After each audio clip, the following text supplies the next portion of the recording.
No,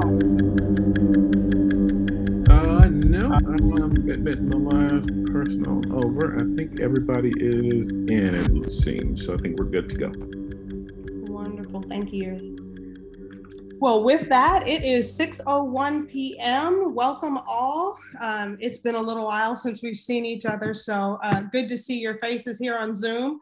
Thank you for taking the time out this evening so that we can go over the next steps in this project. And thank you to each and every one of you in the audience taking the time to view what's happening virtually. So with that, I will toss to Ms. Sharon Williams, Madam Chair, if you will run us through the roll call, please. Absolutely. Allison Clark. Here. Patricia Culp. Here. Ann Phillips. Oh, and I'm sorry, Sharon, I should have told you this. Ann is going to join us as soon as she's able to. She'll be running a little behind. Okay, I'll know that. That's the same for Nicole. She just texted me. She's running late. Nicole, okay, thank you. So I'm just putting runs late, and let me just confirm at the end with Marshall if they actually show up. Shirley Nichols. Here. Jacqueline Rainey. Here. Chief Tyus. Here. Sharon Williams here. Sean Billingsley. Here. Wonderful. Nicole Morale, running late. First Deputy Chief James McLemore. Here. Jerry Basin. Is he running late or? See her on the call. She's actually just joined the other room, so let's give her 1 second, and she's coming over. Okay, thanks, Marshall. LaShondra Burks. Present. Thank you. Hollis Turner. Present. Dustin Hillis.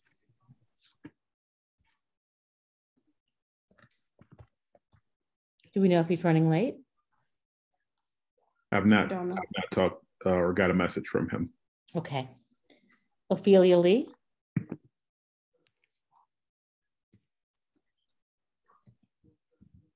Running late. On mute. I see her name.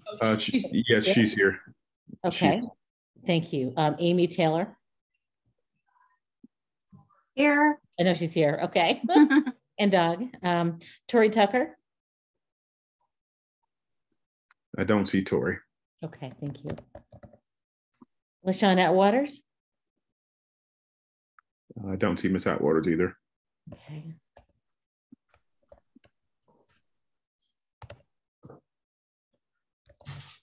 We do have quorum. Okay, thank you. And if you could, we can circle back. It looks like Jerry is in with us now. Jerry's in. Okay, I'll correct that. Yeah, we do have that. Yep. Perfect. Thank you much.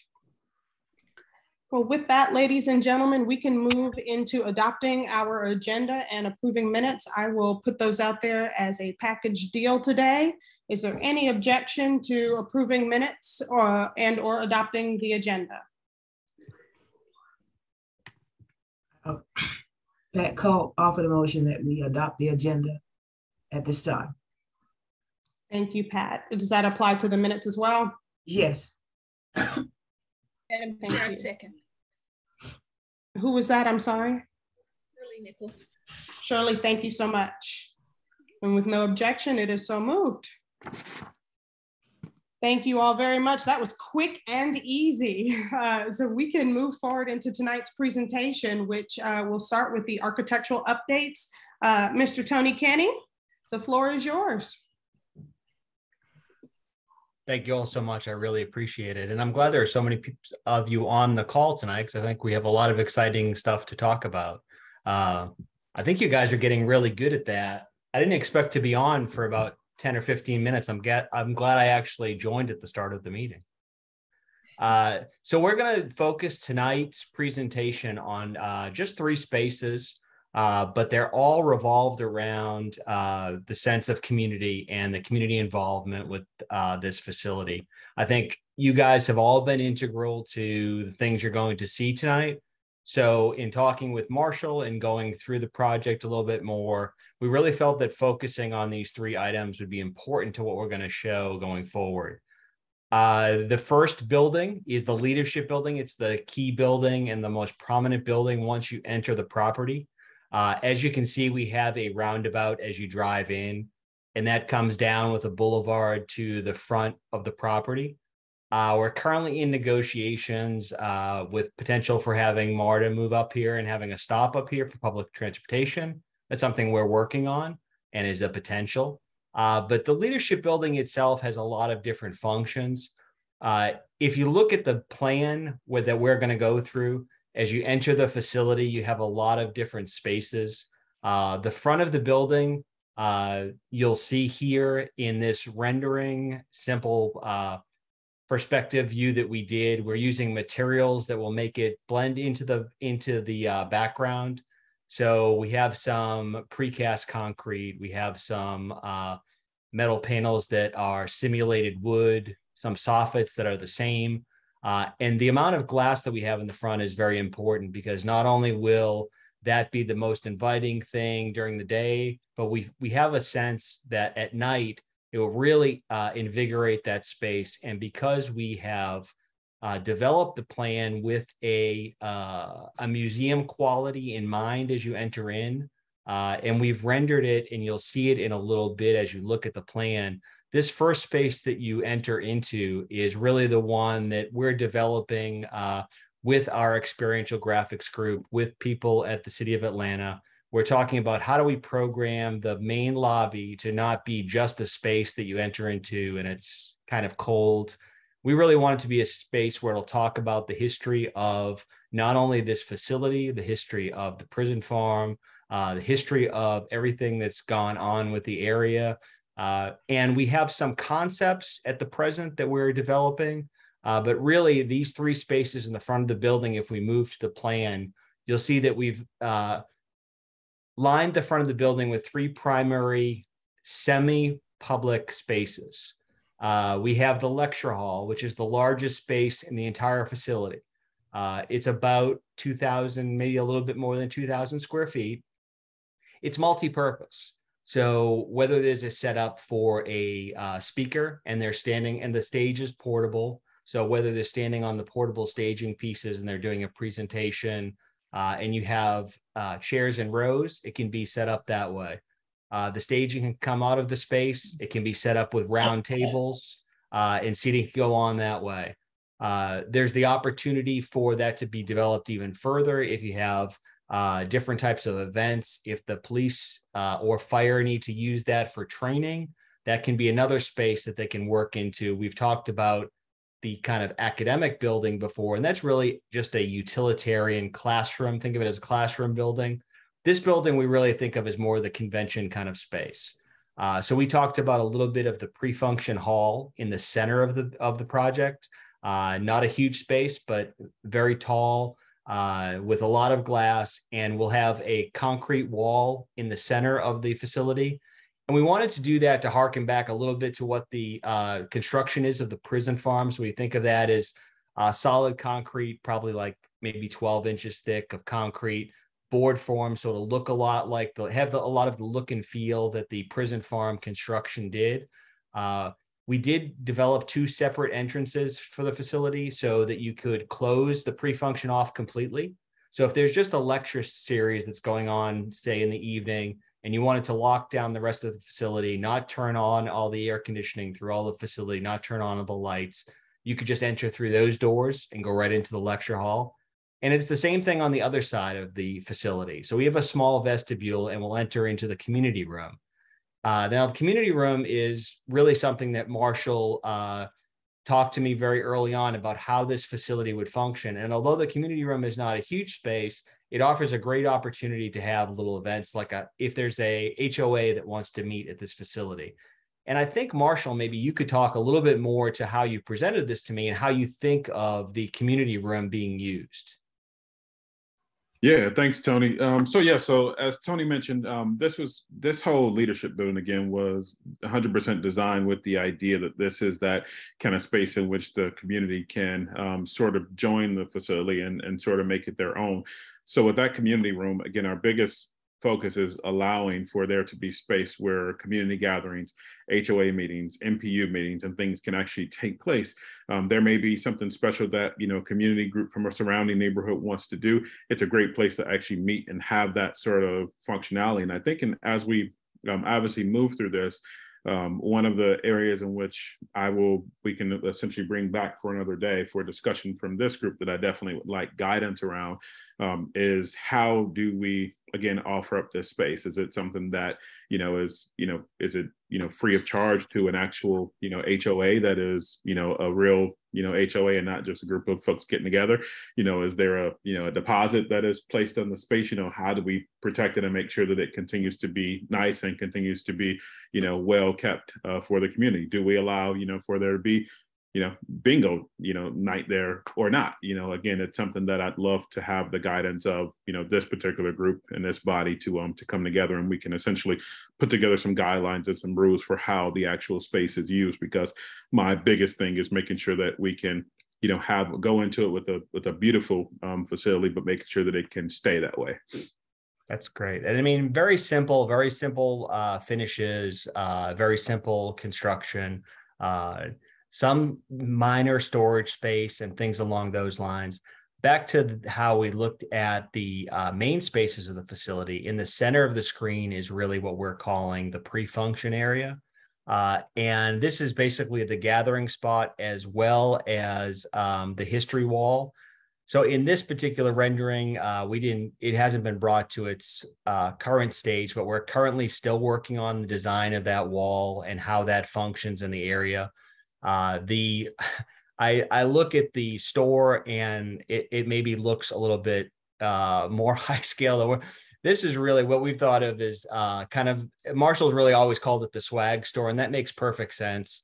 I mean, you go to an event, you want to buy a polo shirt or something along those lines to, remember the event. That's what we're thinking of here. And then the lecture hall shown there with banquet type of seating, but like we said, could be straight seating. There could be a lecture series. There could be, something else that is taking place in that facility. So really, when we go to the community room in the next slide, you'll see that what we've done is we've broken the space. Although we didn't do it with, hard walls, we just designed the space in such a way that you could break up into different types of seating areas.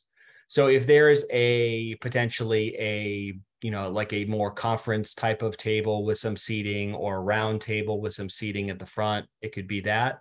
And then we've left pretty much a blank slate walls where you could have seating and displays and do things like have a presenter up in front of the room talking about something in particular. You could have a whiteboard up in front of the room. You could bring in a rolling TV in front of the room. So it's really multi-purpose. We think that the space, it houses in between that 40, maybe 30 and 50 range of people, depending on, how big the event is, what types of furniture you use in the space. But that's basically the look and feel of what we'll be doing for that community room.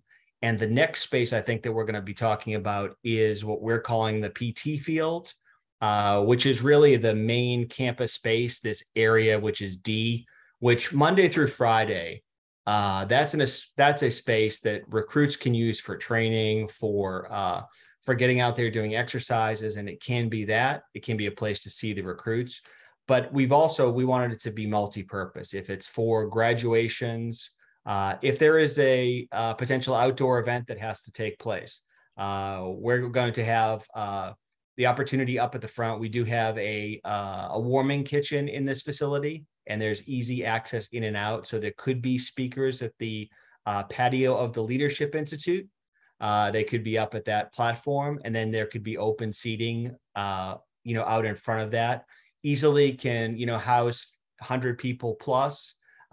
We've also designed, it's pretty specialized how we've designed the drainage and grassing that goes on underneath the field so that it won't be a muddy mess in rain, things along those lines, because it was never going to be covered. and it's perfect exactly the way that we have it right now.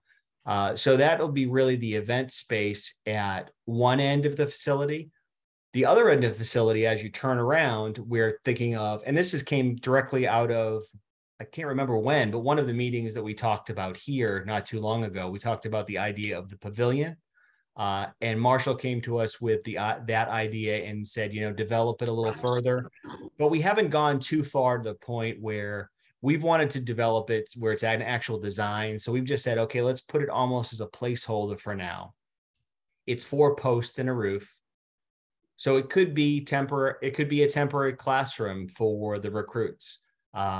We've thought of it as that. So a 30-person classroom could be there. In the age of COVID, we all learned that you need outdoor facilities to have people gather, as well as having them all sit in tight classrooms together. So that's the potential. It's a potential for, a band to be at that end. If you have a concert, somebody is down at that end, and you have an event on a Saturday night or a Friday night, working with the police department, working with fire to coordinate that facility. If you wanted to have a graduation, this would be another spot. You could have an outdoor graduation where you could have people come up, get their diplomas, but also have seating out in the front.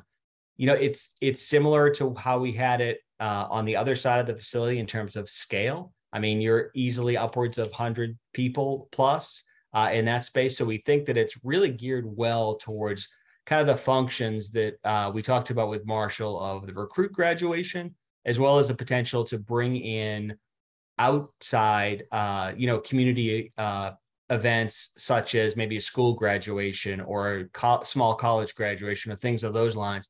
You could bring them to this facility, and this won't be just a place, just Monday through Friday, 8 to 4, recruits only. It never was designed as that. Marshall never gave us the tact. This was always something that we wanted to involve the community in the development of. So those are the 3 main spaces in terms of architectural update. Marshall, did you want to talk any more about anything with the programming, or there's really not a lot to talk about with potentially, the design, but we wanted to just focus a lot more about the program this evening.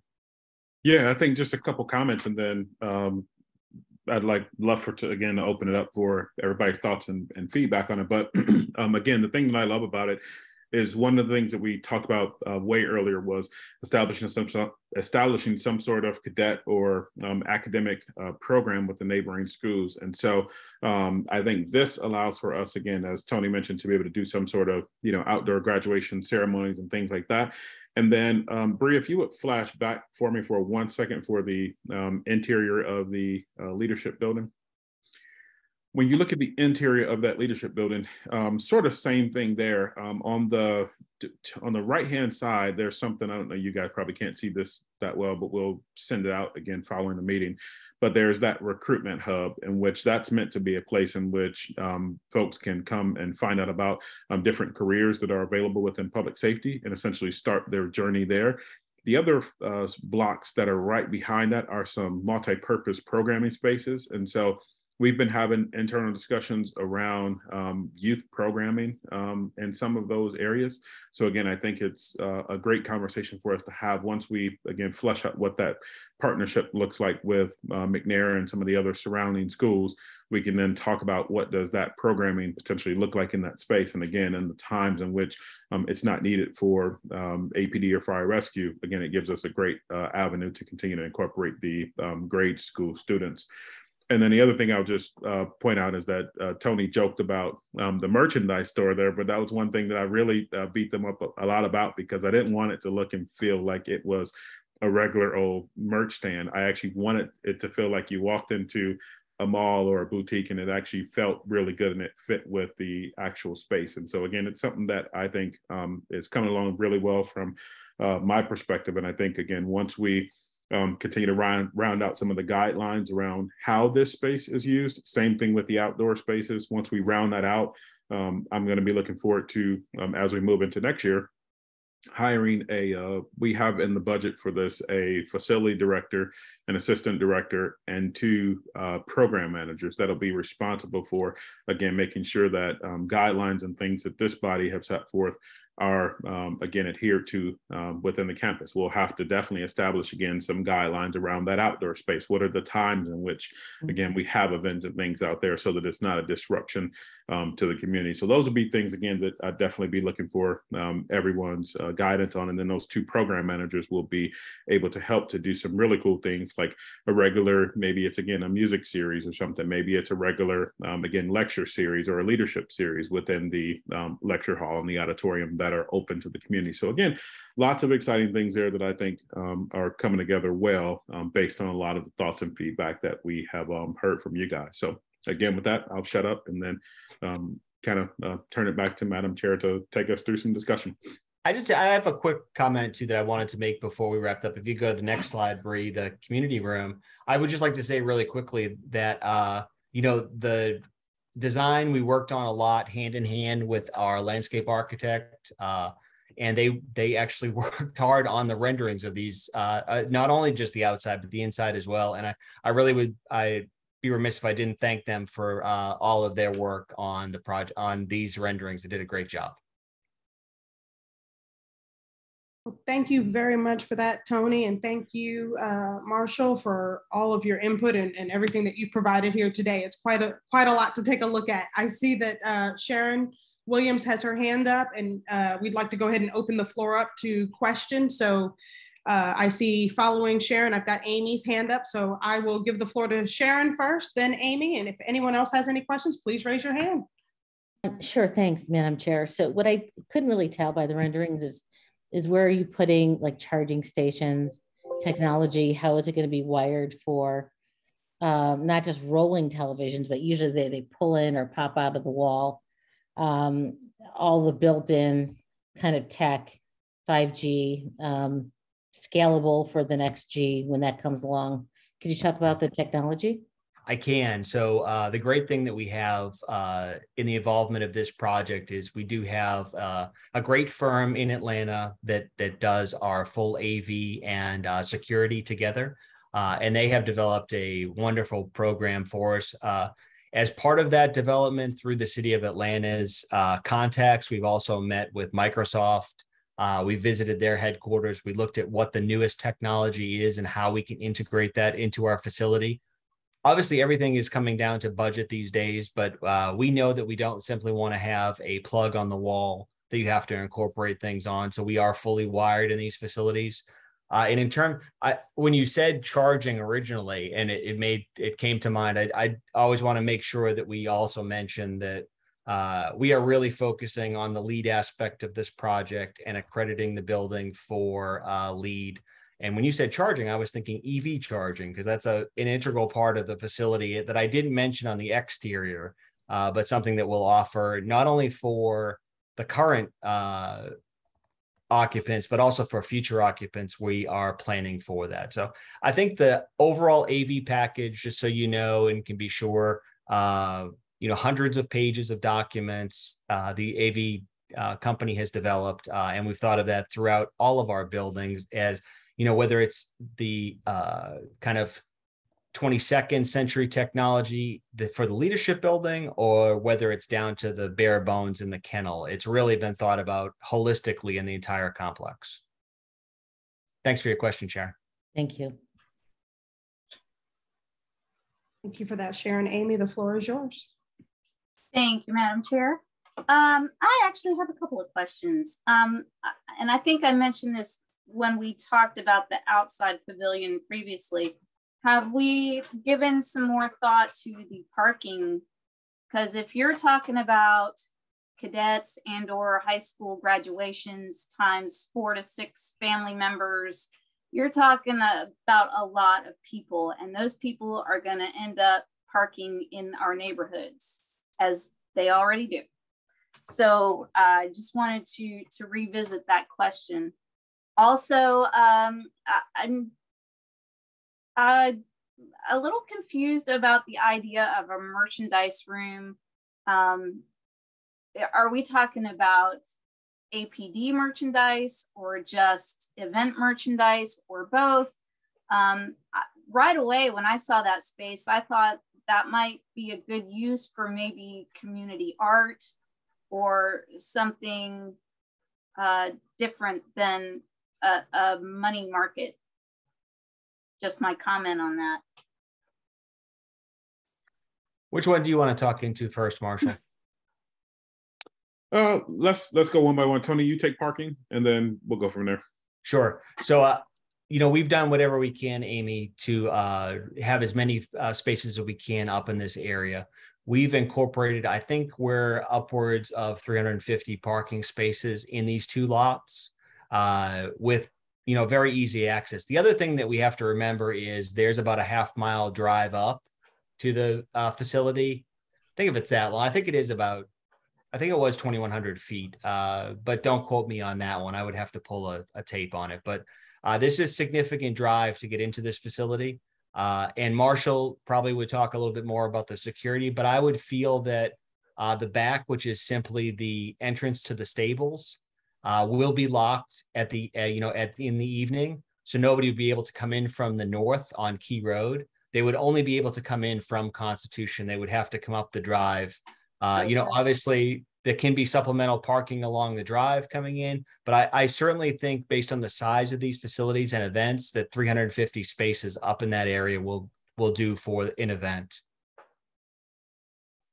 Yeah, and I would also add to that on the event part of it is that, again, and those events are traditionally taking place at times in which the academy is traditionally used during the day. So those recruit classes and people are all, gone home by the time we'd be doing these events in which we're talking about that are open to the community. So I think you'd end up having an entire campus that essentially has more than enough parking to do this. And then even when we get into the restricted spaces that are behind the controlled access place, each of those actual facilities down there, the Mock Village, the EVOC course and all of that actually has its own parking. So those people won't even be utilizing that public parking that we're talking about behind those spaces. They'll be parking in that controlled access area by the actual activity like that they're doing, like the burn building or whatever it may be. Okay, so essentially the entire complex can be used for parking. Correct. Yep. Yep. So I feel really good about the parking. On the merch room part of it, that merch room, again, our goal was to actually do a little bit of double duty. It is, again, by day, it can be a place. One of the things that we have right now is I'm not sure what happens on the fire rescue side, but on the APD side, they have an Atlanta Police Historical Society. And they also have a club store that has paraphernalia in which people actually look to actually go and learn about the history of all the different aspects of police. And so it'll be a great place to have all of that. The other good thing that we've talked about is, again, having like modular designs in a way in which that stuff can be, again, if there's an event and let's say we've got a big, author that's coming in and speaking that evening, it can, again, do 100% double duty as having event merchandise as well for purchase books and things that we can do, autograph signings and all of that stuff. And then what I'll say to the community art thing, I actually really do love that idea. And I think there's a way in which we can, and again, I may be putting the cart before the horse, so the development team on the call is probably going to kill me for stuff like this. But I do think that's something that we should probably take a look at, especially as we, what I'd like to see, I will say to this, what I'd like to see is if there's a way for us to work community art into the way in which we honor the prison farm, that would be my preference, because I know we have already allocated the space within this facility to do sort of that type of, again, memorial there. So I think there's a way for us to do that. We just need to probably have a couple of conversations offline to figure out how to do that. But I actually love the community art idea, Amy, and I do think there's a way for us to figure it out, whether it's, again, in there or somewhere along there. Now, again, it can't be like, 4-year-old Crayola art either, right? No, of course not. I'm just kidding. That goes on the refrigerator. That's right. Yeah. But again, I think it would be fabulous to walk around there and see artwork that's throughout the, and not even just in this building, maybe even throughout the entire campus. We can talk about the other, classroom spaces and things that are even in the academic building of how we, showcase the community. It's again, the whole goal is for this to be a collaborative effort and for it to be everybody in on this together. I love that opportunity as well. I think of that board formed concrete wall and some of the art in in the old prison farm is pretty amazing. So I thought, we've always thought that maybe the backside of that prison wall, because it's that concrete, if there's any type of murals or things that, so maybe the 4-year-old's, drawing wasn't off base too much, but we think of color, we think of something happening, to invigorate that back hallway. So we are actively pursuing it. I think that's definitely a great idea. Thank you. Thank you very much for those questions, Amy, and for the responses, Marshall and Tony. I see Hollis Turner's hand is raised. The floor is yours. Yes, how's everybody doing tonight? I was I've heard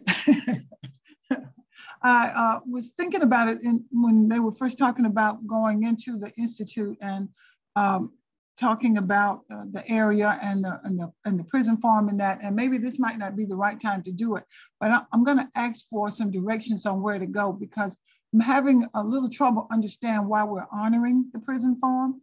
So I'm thinking that there must be something that I missed about it.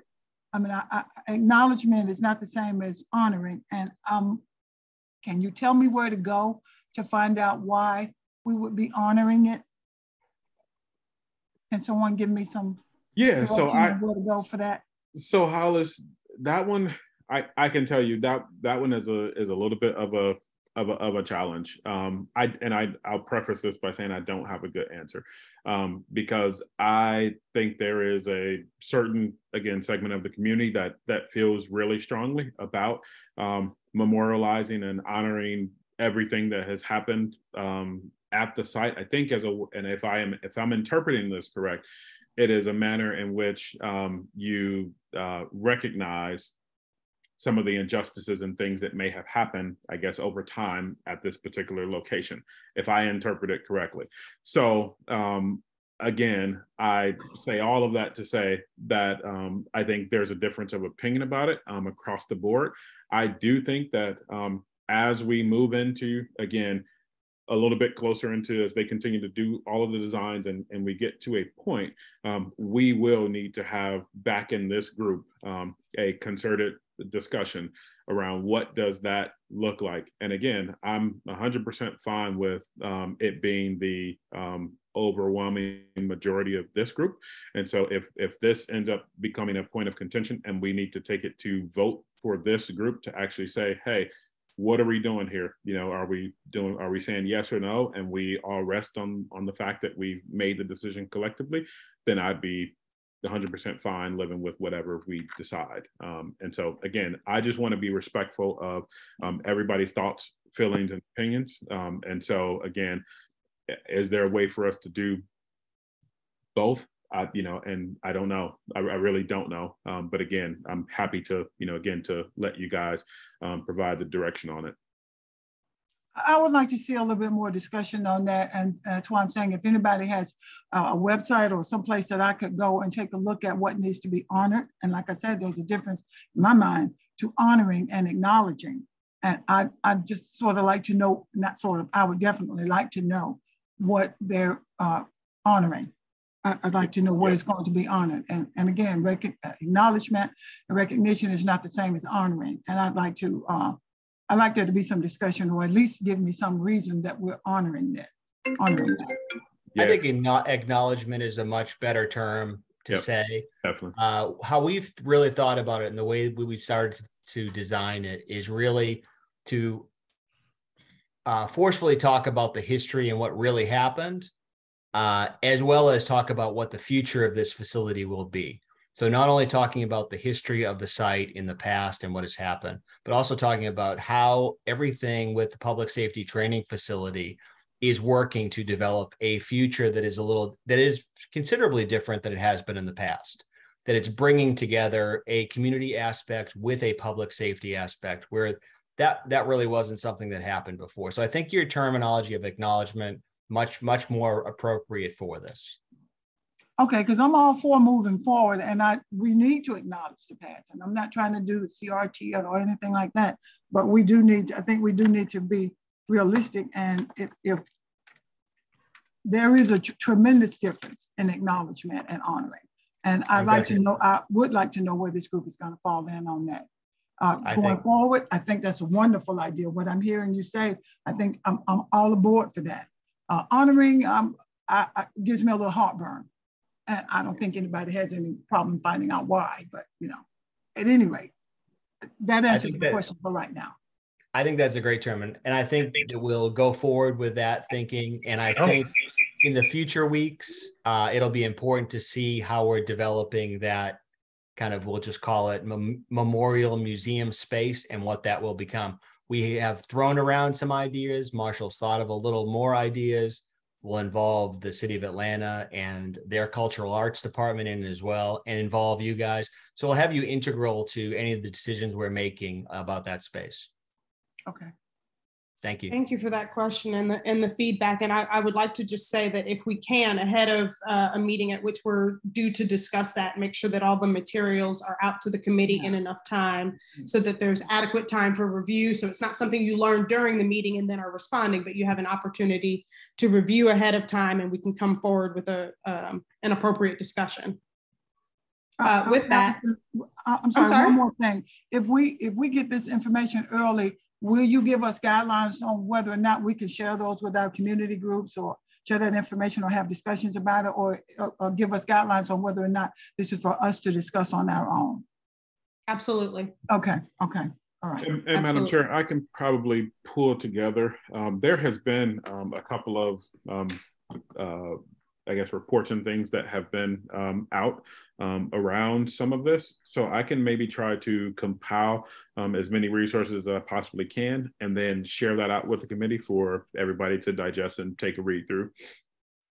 Absolutely. I think the sooner we move down that path, the sooner we actually can have meaningful discussion about it. So that would be very helpful. Thank you. Awesome. I see, Sharon, I see that your hand is raised. I am not ignoring you. I want to get to Sean Billingsley before we circle back to you. And then if I don't see any other hands raised, we can move into the due diligence update. Sean, the floor is yours. Oh yeah, thank you. Just like the previous said, I just have a problem, for me, honoring, a prison farm. It's almost like visiting a plantation and giving all the praises to a plantation. I just have a problem in all the issues that we've had with people, coming to trying to burn down and do all the other things. It's just, to me, as a Black man, it just doesn't sit right with me. Acknowledging it, everything, it just doesn't sit right with me.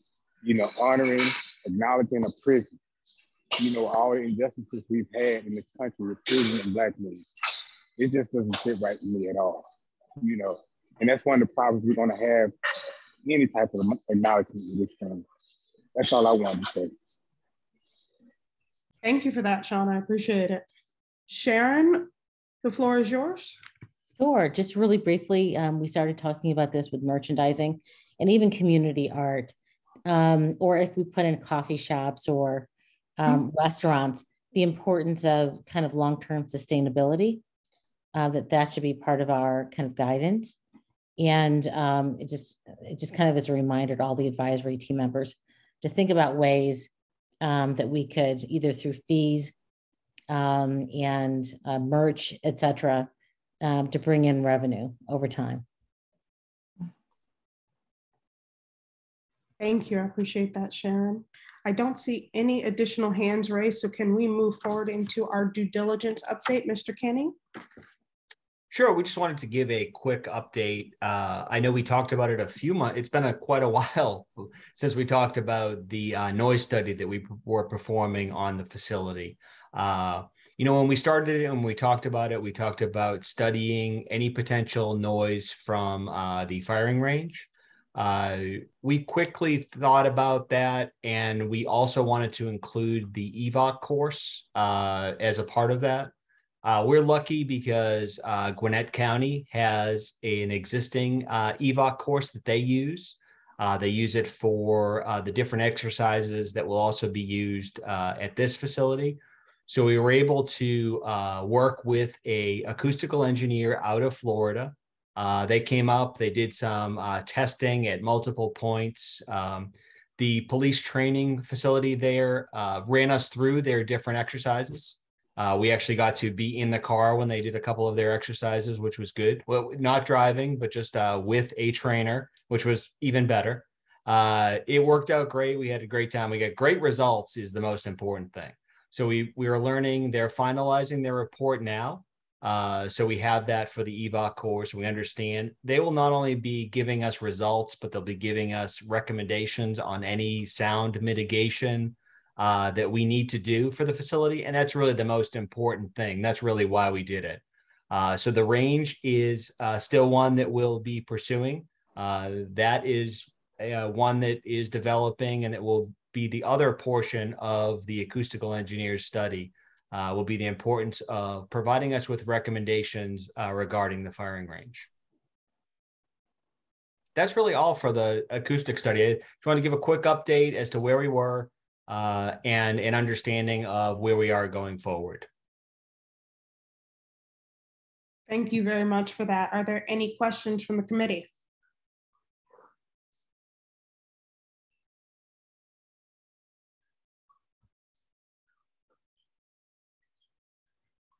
Okay, I don't see any hands raised. It looks like we are set to be able to move forward. I will just ask if I can, in doing the work with the EVOC course in Gwinnett, does it have the same sort of grading scenario that will exist at this facility as a noise buffer? It actually does not. They didn't put the landscape buffer straight against the facility. So there's actually a lot of open air places that are free open flow of air as opposed to what we have here. So we were pretty lucky that the natural vegetation and topography of this site worked out pretty well for us. We expect that when we get the results from the acoustical engineer that they'll say something along those lines. We expect, because the ground forms a natural buffer from the track that is next to it. So not only do the trees in vertical, but also you're getting some mounding that happens adjacent to the EVOC course. Their course is really flat. That just, okay. I don't know whether that was, they cleared it that way, or they really had an interest in it being that way. But we've said from the beginning, the streets in Atlanta aren't flat. So we shouldn't train, or I haven't said it, but a lot of the police trainers have said it. The streets in Atlanta aren't flat. So why should we train our recruits on flat streets? That did make a lot of sense. Fair enough, that makes sense. And because you mentioned results from the acoustical engineer, do we have a general timeline on when we expect to see the next round of results?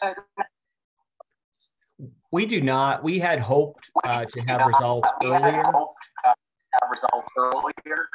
I'm getting a lot of feedback. We had hoped to have results earlier, but because of ongoing things with the site and troubles that had taken place on the site, we were unable to safely get out there and test the other areas of the site. So we'll get out there as soon as we can. Safety and security of the people that are testing is most important to us. And we didn't want to endanger anybody by having them be out there. Okay, fair enough. Thank you for that. And I see that Ms. Shirley Nichols, your hand is raised, and Amy, your hand was up. Did you mean to put it back down? Okay, it's raised again. So you're muted, Amy. Either way, I'm going to give the floor to Shirley, and then I will come back to you, Amy, next. Okay, thank you very much. I don't know if I heard clearly. Is Gwinnett County building a safety facility too? They actually already have one. If you just go east of downtown in Lawrenceville, where they have their kennel, it was kind of funny because I had done a lot of calls with them, coordination with them, talking with them about us going up there and testing, and had clearance, and then found, like Amy did, found a couple of dogs. We already have a couple, so we couldn't take more. So we took them to the Gwinnett County Animal Shelter, and it's actually right next door to the public safety training facility in Lawrenceville. So that Gwinnett County already has one, not as large, but obviously they don't have the same size police force as Atlanta does, and they won't have the need to have future organizations come in and test at their facilities. Okay, thanks. Yep. Amy, the floor is yours. And I hear your brand new puppy has already joined our call for the first time. Yeah, she's not happy right now. I got a little confused as to, I mean, so Tony, you're saying that they haven't conducted any testing yet because of the disruptions lately, or? Sorry, that was a little confusing. So what we have done is we've done, I would say 50%. We've done the EVOC course based on the Gwinnett County EVOC course. If you look at, actually, if you're able to view an aerial either on your phone or on your computer and see Gwinnett County's right east of Lawrenceville's town center, you'll see their EVOC course is very similar shape, size to ours. So we completed that study. We're getting the final results of that from the acoustical engineer. We have not done the second 50%, which is involving the firing range. So you've done testing at the Gwinnett site? That's correct. And not same for EVOC. Here. Only for EVOC. That's just for driving. Are you going to be conducting testing here at our facility, or? For the firing range, yes, we are. But not for the EVOC? Not for the EVOC. It's exactly the same type of course, and it's exactly the same type of exercises. And you want to do it in a live spot because you get better results. You can do it on the computer and just model it, but it was a lot better if we had actual cars actually going around the track, speeding up, slowing down, and hearing what the results were at certain increments away from where they were doing it. So I'm a little confused. Are you getting baseline numbers, or that's going to be the test for our site? That is the test for this site. Yeah, so just to put that in perspective, Amy, the reason why, again, the big goal is to go out there and actually get those recordings, because, again, that will allow us to build our development in a way in which we mitigate the sound that, again, our officers, everybody is doing that same exact exercise here for the state of Georgia. So whether they're doing it in Gwinnett or we're doing it here, it's the exact same test in which you take when you talk about the EVOC course. So therefore, the only difference would be that it's in Gwinnett versus Atlanta. So the noise coming from the site would still be the same. So we're going out and we're doing it on the front end to allow that to lead us through the way in which we program and develop out the space, so that we're not developing a space that, again, has the same type of sound that Gwinnett County has, because they don't have the trees, they don't have the things in which we can put in place now. So we're utilizing this data and this information from the noise study to direct our programming in the way in which we actually develop out the space. Does that make sense? A little bit. So is there going to be like ongoing testing as far as noise levels go? Because, I mean, you know, yeah, you can compare one to the other, but I don't think they're going to be exactly the same. Yeah. The goal for us really is to improve on what's already built. So we don't want to build it and then have done it improperly. We want to learn from what the Gwinnett EVOC course did maybe improperly. And as we go forward, we also want to learn about the firing range and want to do things properly that others have not done. We did some just initial ambient sound testing to build a general model for the area. So we put sound monitors around the area. I don't know if one was okay. So one was on. One was in my yard. Yeah. There you go. So all that's doing is giving us the baseline of sound for the entire area. So when we develop the sound model for the firing range, when we develop the sound model for the EVOC course, we know what the baseline was. We hear the real sounds that were out there.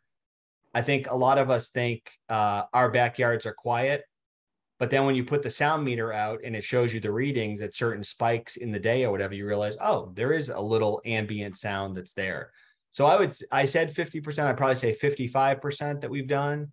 But really our goal is to not build it improperly and not put the mitigation effort into what we're developing, because that happens too often where it's too late if you've built it and then you take the sound to levels.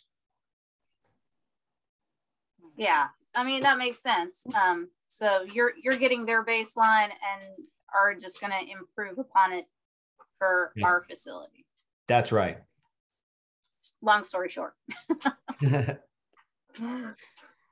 All right, good deal. Thank you for that question, Amy. I actually have a follow-up to that, but I would like to at least offer the floor to anyone else who has questions before I jump down that path. All right, I don't see any hands raised, so I'd like to jump in just to piggyback off of Amy's concern there. And I get it from both sides. I'm understanding that you need an existing facility to be able to, I guess, test the way that the noise travels. And so that portion makes perfect sense to me. I do understand that, but where I think I share Amy's concern is then when you measure how that would impact the surrounding communities, what that looks like. And so what I'm not sure, and I may be missing this here because, again, not an acoustical engineer. So when we talk about having taken those measurements from Gwinnett County site and then considering what the impact is here, and I understand you're building the course in a way to help mitigate the sound travel, would the measurements that you took initially that Amy and I actually were helpful in setting those devices up, does that give us an idea of what that noise travel would be like in our area specifically? It will eventually when we model the whole site. Because currently the acoustical engineer has the site. I mean, it's a computer thing, but they have the entire site modeled for sound. So when we put in the firing range, it will also give us both the EVOC and the firing range and how far that sound travels. So it will go to your lots. The important thing is that when we take the sound readings for the range, it's a much different study than the EVOC course, obviously. But it is a live exercise study, but you go at different intervals. You go at like half mile, quarter mile, half mile, 2 mile, quarter mile, half mile, mile, 2 mile in all of the 4 cardinal directions. So you take 16 sound readings based on where the firing range is going to be. So that's much more important to physically plop on this exact spot on the site where it will be, and then to get those readings all the way around in the cardinal directions. The EVOC course, I wouldn't say it's generic, but it's a more generic type of testing because it's the exact same type of training that we'll be doing here as we were doing in the cars at Gwinnett. Makes sense. I realize with the site not being developed, there's no way to make the actual sound on the site, but I also know that for those of us who live right around here, we hear the street racing up and down Moreland Avenue and how that sound travels. And so just sort of, and that's a crazy thing because there is a noise ordinance in DeKalb, City of Atlanta. Everyone has a noise ordinance. I think it's 70 decibels is maximum. And that's I believe I was reading it I think it's like 6 o'clock or 7 o'clock it starts. So again, having the police presence down here, I mean, can only benefit. I mean, in the end, and seeing them coming and going, that's the way I feel. And I understand the Moreland issue. Being in Norcross, I'm pretty amazed that, we have the street racing going on at our intersections where they block all 4. And I hear it at night and I'm like, where's that even coming from? But that's exactly what's happening. So, our goal, we thought about doing it just on the computer and having them model it just based on what the computer says. But we said, let's actually go out and take real physical measurements out in the field. Fair enough. Madam Chair, only other thing I do want to point out, I do think it is important to state for the record that if everyone remembers and recalls, Chief Shearbaum did lay out for us the programming that takes place on the EVOC course, and it is not high-speed chase maneuvers, driving, screeching tires. That's not what they do. They actually, again, they're responsible for making sure that vehicles actually can drive and pull into parking spaces safely and back in and back out. So it's a completely different programming than I think some people may actually be envisioning. We don't even have a large enough EVOC course like for a car to actually get up to a high speed on that course.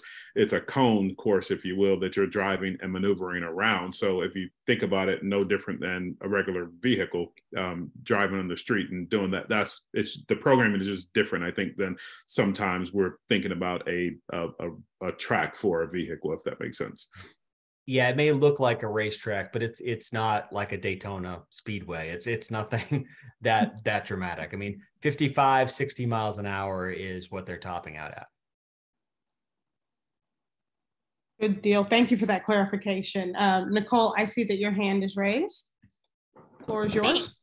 Yeah, I have a question, and this kind of applies to both the EVOC and the gun range. And so I understand that like those trainings are standard and, you know, protocol. Knowing this is like a long-term site, you know, what's the instance that those things change down the road and there might be implications to the sound that's coming out based on, you know, updated trainings and updated methods for that? Yeah. I would answer that by saying that, again, we don't have that luxury. So I think when you talk about the firing range, a firing range is specifically being built in a manner in which it responds to the actual weapon that's being fired. And so Tony can probably talk a little bit about the actual yard of the distance from, again, the gun being fired to the actual target itself.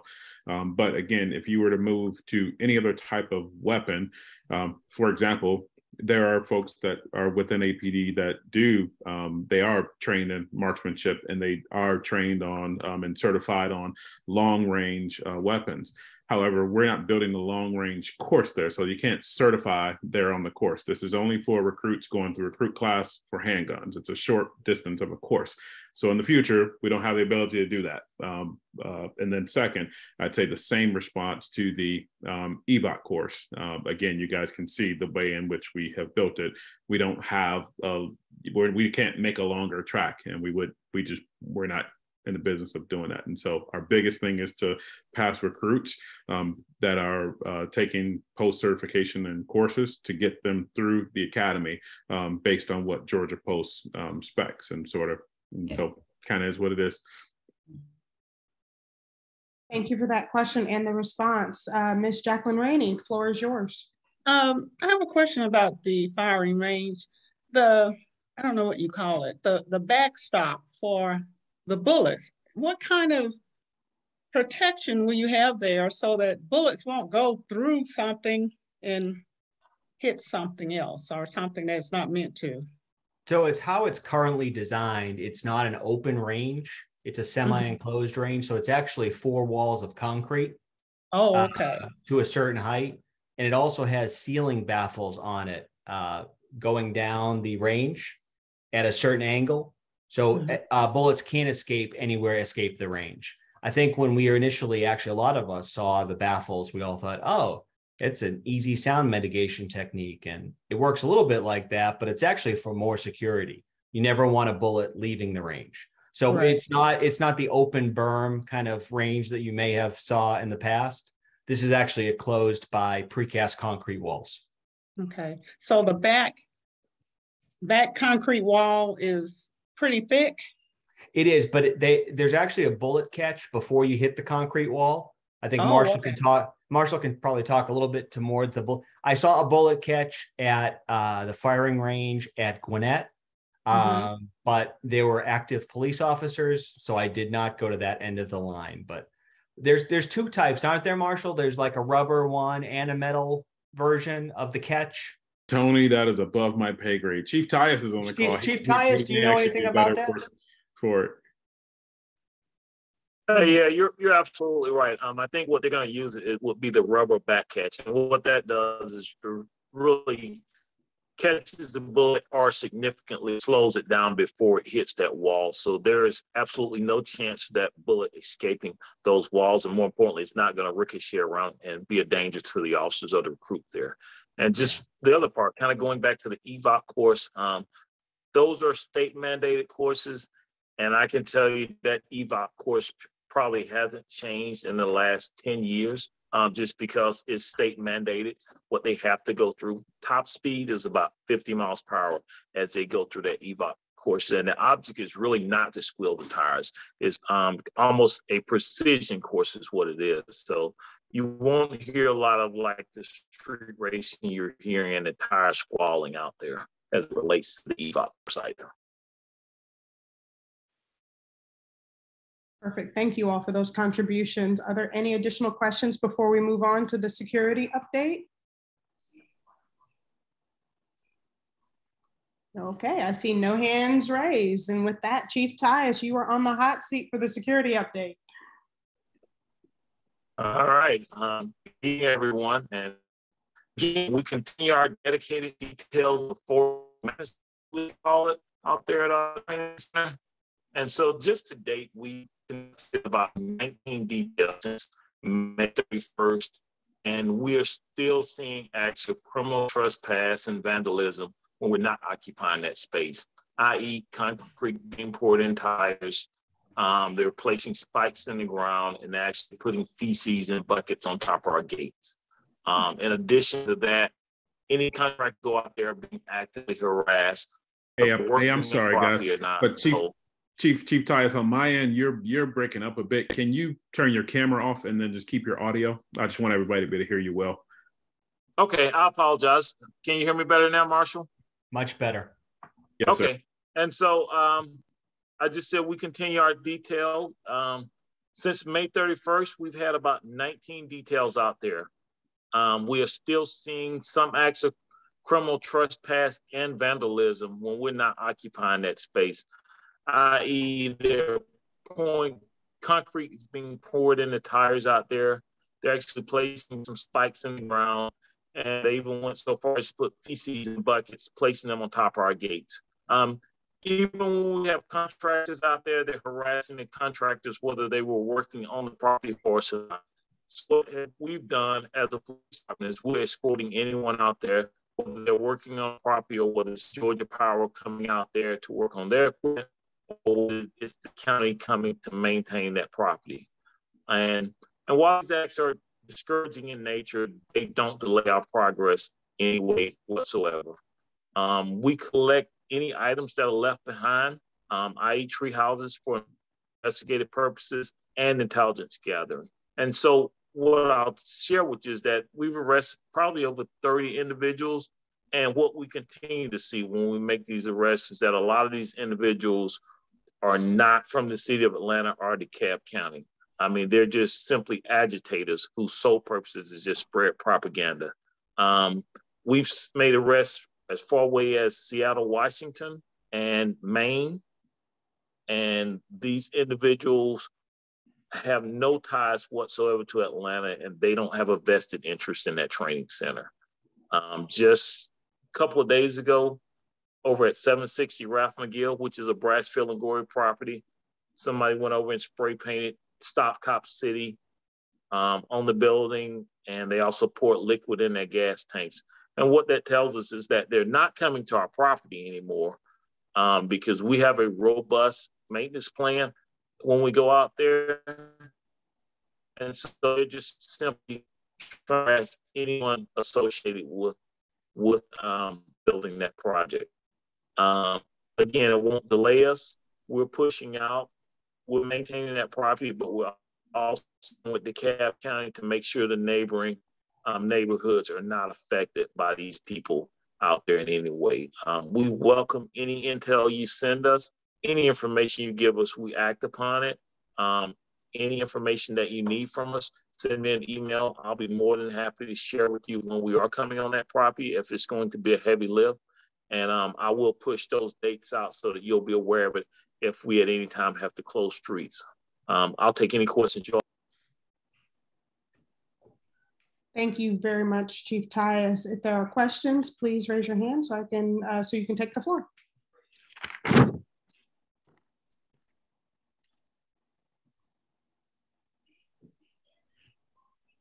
I see Ms. Pat Culp's hand is raised. The floor is yours.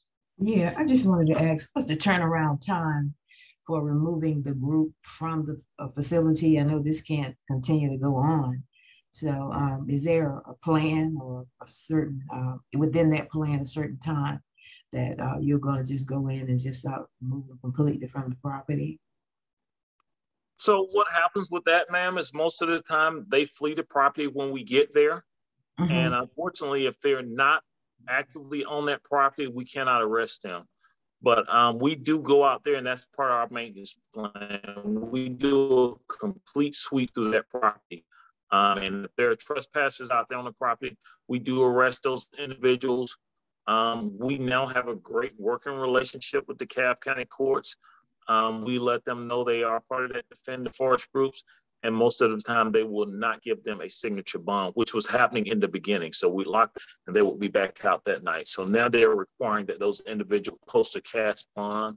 So we're not seeing as many people on that property as it was. Now, once we start going upright with buildings, we will have a presence out there on that property 24/7. We will not leave that property once the first concrete is poured until the last building is completed and we have opening day. We will be out on that property 24 hours a day, 7 days a week, maintaining the integrity of that property. Okay, thanks. Thank you. Thank you for that. Are there any other questions?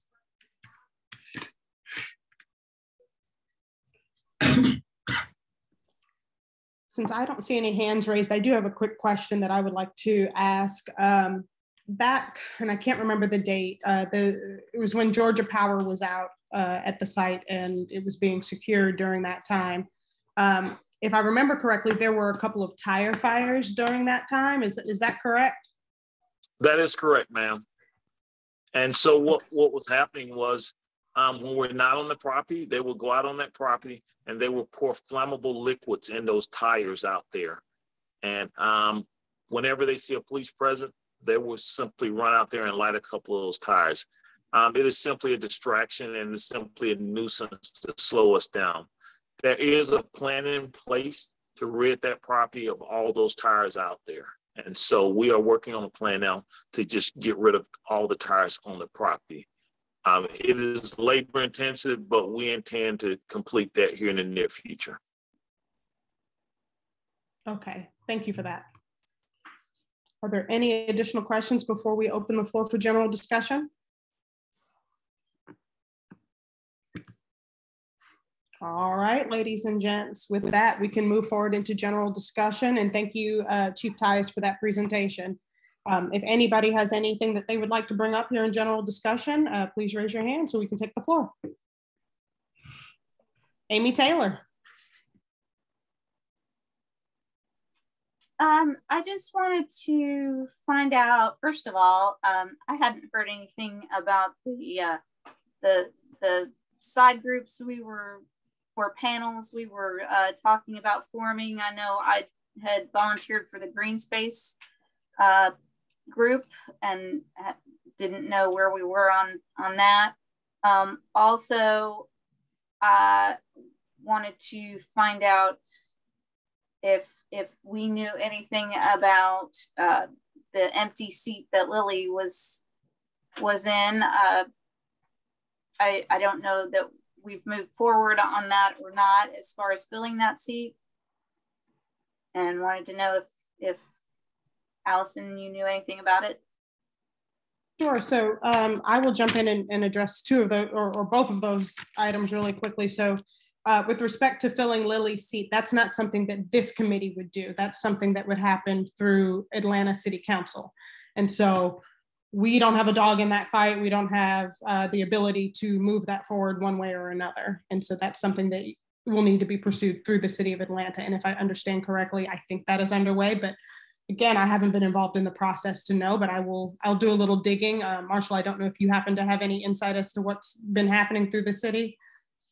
Yeah, only thing I'll add with that is that the legislation, as it currently stands, appoints that authority to appoint a person to this body only by the public safety chair of the PSLA for the city of Atlanta. And so essentially Councilmember Hillis is the current chair within that role. So I do believe there's been discussions that have been taking place regarding an appointment to the committee. But again, that power rests 100% with him. And so Deputy COO Burks is also on the call. She may be able to also add any character to that as well. Good evening, and thank you, Marshall. I will say that you are correct. Just one slight piece of correction. There was legislation introduced and adopted by City Council that requires the entire council to vote on any recommendations versus just a referral by the Public Safety Committee Chair, Councilmember Hillis. And so that is the process. You and Allison were both exactly correct, and that it does rest in the hands of the Atlanta City Council. Thank you for that clarity there. And then to answer your other question relative to the Green Space Committee, just so that you know, we are working. We know that several people stepped forward to get involved in several of the sort of items that would surround this project. The challenges have been in moving forward with everything that is happening around us and working through the logistics of being able to meet and how we can structure this has been a little bit challenging. So it's not happening. It is simply on hold as we figure out logistics. So bear with us. We are going to start making progress on that front, and we need to be in a space where we can actually actively work towards the goals of each committee. So it is coming. Just hang tight.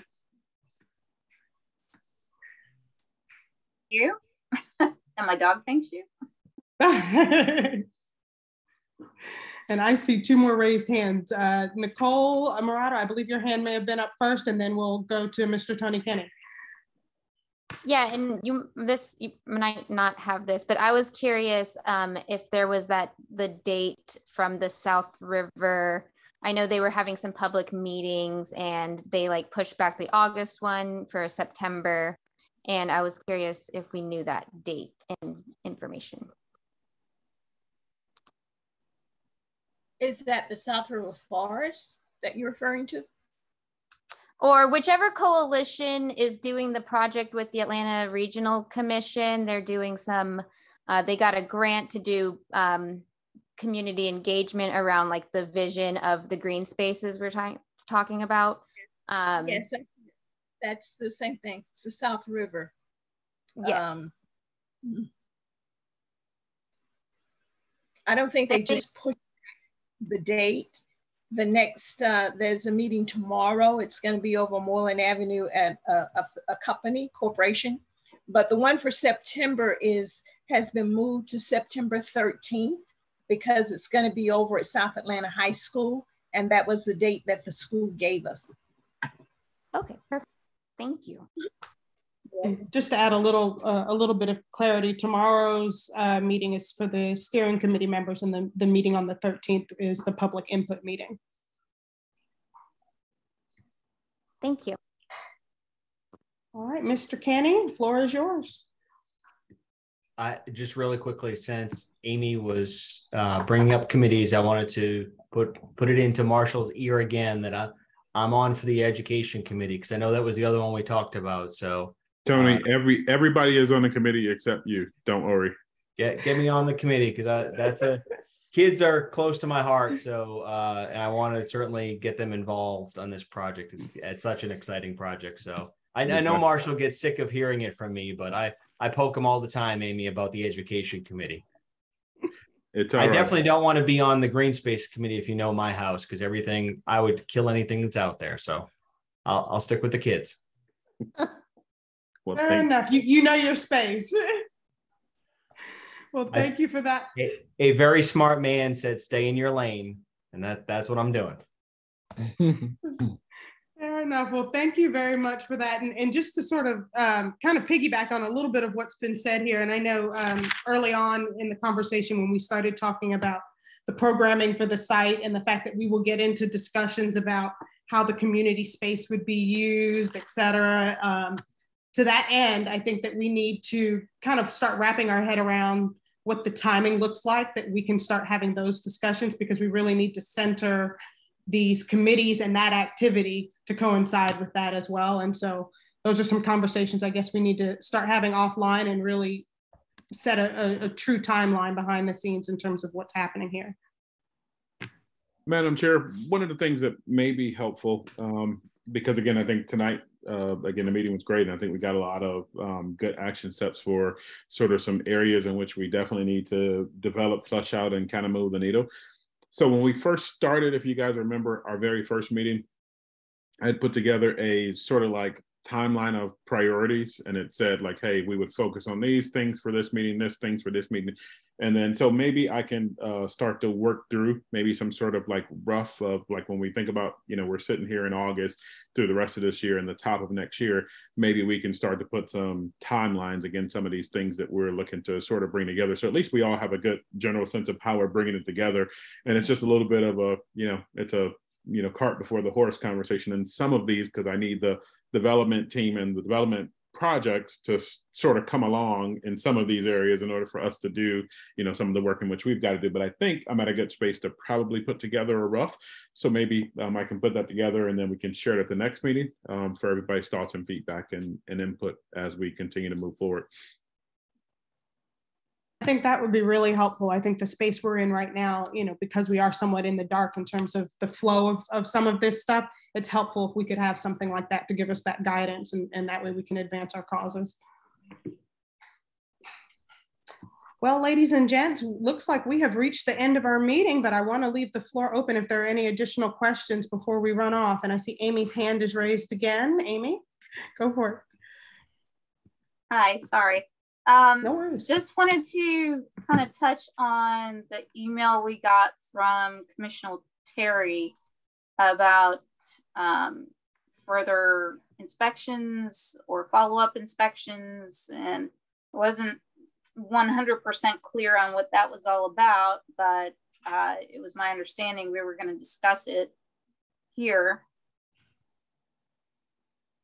So no, it's not an item that was on the agenda. It's something that was shared out to each of you so that you would be aware of what is happening through DeKalb County government. And so my purpose in sending it out to each one of you is so that you understood, or that you had an opportunity to read and understand what has been put before the DeKalb County Board of Commissioners, because it does have an impact on our committee. Now, that being said, if anyone, you know, if you guys would like to address it here in general discussion, we can. If you want to, you know, call a special meeting so that everybody has an opportunity to review it first and then discuss, we can do that as well. That's probably not a bad idea since it involves us to some degree. So, Madam Absolutely. Chair, this is Sharon. Oh, I'm sorry. If we could put this on the agenda for the next meeting, yeah, so we could dedicate enough time to it. Absolutely. Are we agreeable to waiting until the next meeting, or do we need a special called meeting? No, I just wanted to, I just wasn't sure if we were going to talk about that, or if we, if I just didn't know where we were going with that. So. Absolutely. Sent out more as a notification. And I think it is something that we do need to talk about. Didn't really get a whole lot of feedback. I know Ms. Williams sent an email response, but outside of that, I received no response with respect to it. And so it will be added to the September 27th agenda, and we can discuss at that time. Nicole, your hand is raised. Yeah, thanks. I was going to say, I did also like the idea of the special meeting, and, you know, if we wanted to bring Ted Terry into that conversation, that might just be helpful to contextualize, you know, his intent, and also hear from us, you know, how we're reacting to it. So I don't know if he's able to participate, you know, in the discussion at the next meeting, but you know, I just think that would be a productive conversation if he could, you know, help provide that input. Thank you for that, Nicole. And I know to the degree that you and I spoke a little earlier, I think that inviting Ted Terry into the conversation is something that needs to happen, or at a minimum, maybe I should say that the other way around.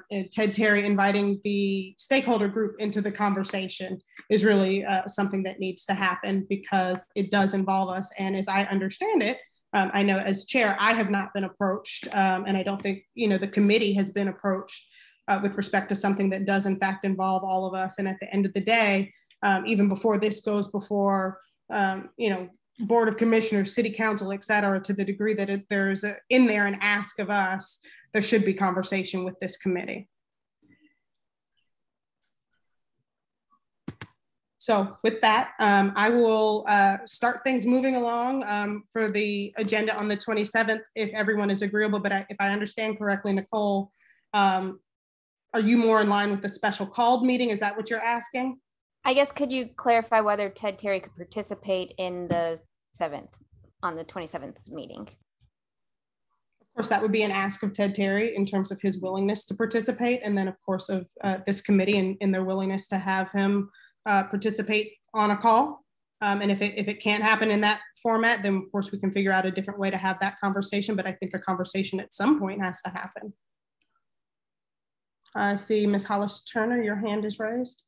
Yes, that part, are we talking about where he's going back to the cab and wanting them to redo everything again, to run all new surveys and all of this stuff? Is that what we're talking about? Yes, that is correct. Okay, I'm not clear why we would have a meeting with him on that, because I don't see how we can benefit from a meeting with that, because we're not part of that commission. And it's from what I'm understanding of where we are in this process, it's not up to him to do that. I don't know what we would gain by just hearing him say he doesn't want it. I'm not well, I don't know if that's what it is. I think there's more behind. It's not just the environmental assessment phase 2. I think it's more comprehensive. And, from my perspective, I think it helps sort of give some clarity to all of the stakeholders out there, and some of the ones that, I think are some in Atlanta that might be, having some, feelings about it, and other people. And I think it just kind of brings some clarity. And I think for him, what is the end point of him? I mean, what are we documenting? And I don't want to speak for him, and that's why I think it's important for him to be a part of the conversation. Let's make sure that we're speaking one at a time as opposed to the back and forth. So the floor was Hollis's at the time at this point. So Hollis, I want to let you finish your comments before we circle back to anyone else. It just seems to me that we're beating a dead horse. Whatever he does with the DeKalb Commission, I see no point in meeting. We can't affect that at any rate, and that's not supposed to be our job. If I'm understanding our position correctly, whatever he works out with them, it has to go back through a whole different thing. But I don't see what we have to do with this. It just seems to me that this is just another forum for him to try to get that same agenda out there. I don't see what our end game is going to be for what we're tasked with doing. I'm not sure what listening to him, restate his opinions on that. I don't know what we're supposed to get from it. And these meetings have been open. That we've already done this. It appears to me that we've already gone through this whole process of this. And then for us, this body at any rate, to go back through that seems counterproductive to me. And I don't know what him coming to this body saying, I'm still not satisfied with everything that's happened. I don't know what that's how we're gonna move forward with that. And I don't know what we gain by hearing him give a different perspective to the same thing. I'm not trying to be closed-minded, but it seems to me that he's still trying to go back to the beginning phase of it. And what are we supposed to do? Are we just supposed to sit there and hear it? Because that's not what we're tasked to do, unless I'm misunderstanding our job. Thank you for that, Ms. Turner. And I think that, I need to recalibrate what I just put out there, especially in listening to what you've said. I think that to the degree that we have this set so that it can be an agenda item for the 27th, perhaps it's best suited not to invite the commissioner in to speak at that meeting, but perhaps if he wants to provide us with something ahead of that meeting for us to review, or a statement on his purpose, et cetera, so that we can have our own internal discussion on the matter. please let me know if something like that would be agreeable to you all. I also noticed that Ms. Williams, your hand was raised. Yeah, it's really a point of procedure. So we're entering a content that wasn't on the agenda. And that's why we have agendas and we post it so that everyone knows, right? So I'm going to propose to table this conversation because it's clear we are not in agreement, but we need to talk this out. So I like what you were saying, Madam Chair. Let's put it on the agenda. We'll ask Commissioner Terry if he wants us to review something else other than the content we have. I think as a board, we need to discuss it. And if it means we go into executive session to have that conversation, we do it and then take it from there. But I think this content requires more time than we have left on today's agenda. And I also think it's fair to our guests as well. I absolutely agree. And because it was not an agenda item this evening, at this point, I would like to see if there is a motion to table, then we can go ahead and move forward down that road and we can table it until the 27th. Patricia Cope, I offer a motion that we table this until the 27th. Can I get a second? Second. I will second to table this until the next meeting on the 27th. And Madam Chair, can I add a comment to this as well? You absolutely can. The floor is yours. Let's keep in mind that whatever Commissioner Terra is bringing before us, it has to go back to the Board of Commissioners as well as the CEO in order to discuss bringing this resolution to the county, because the resolution does have an influence with at the Atlanta City Council as well. And I do agree with a lot of the statements you've made, or the board members have made. When is this going to ever end? I mean, we're so far into the project, and I understand people do have reservations, but I don't think that we should just slow it down just because people want to bring situations to us and try to redo those situations. That's my comment. Thank you all very much for your feedback on that. And again, it sounds like we are going to have a very robust discussion on this come the 27th, which is good. There's a lot to absorb there. So take the time to review what's before you and understanding what's in play to date. If you have questions, I'm happy to answer or then get you answers if I don't have those answers. That said, Mr. Marshall Freeman, I see your hand is raised and we have about we have about 2 minutes. Sorry, just for formality's sake, just putting out there, I do think that it will be important if we do have a discussion, if this does go to discussion on the 27th, our next meeting, I would like to make sure that, again, there is the ability for the Police Foundation to be able to respond to this item, because I think it is something that directly impacts the project. I know I'm not a committee member on this committee, but I do think it's appropriate given some of the things that are within that resolution. And so I'd just like to put that out there. Thank you for that. And I will jump in and say that I understand the resolution right now to be in the PEX committee for DeKalb County. And then ultimately, should it come out of PEX, then of course it goes before the Board of Commissioners. So with our meeting being on the 27th, if you have a perspective, a point of view, make sure you express that directly to your Board of Commissioners, especially those of you that are DeKalb County residents. But as members of this body that are impacted by it, reach out and make sure that your position, one way or another, is heard, because we don't know what's going to happen in the interim while we look towards our next meeting being on the 27th. But if there's a possibility of having a conversation with the county commissioners about letting our voices be heard relative to this decision, then we can do that. All right, and for those of you who know, I've already spoken very publicly about this. Let's continue these efforts forward. With that, if there are no objections, I would like to go ahead and call this meeting adjourned. We are here at 7:29 p.m. Can I get a second? A second. Patricia Cole. Thank you, Pat, and thank you all for taking your time this evening to join us. Much appreciated. Thank you all. Thanks, everybody. Have a great night.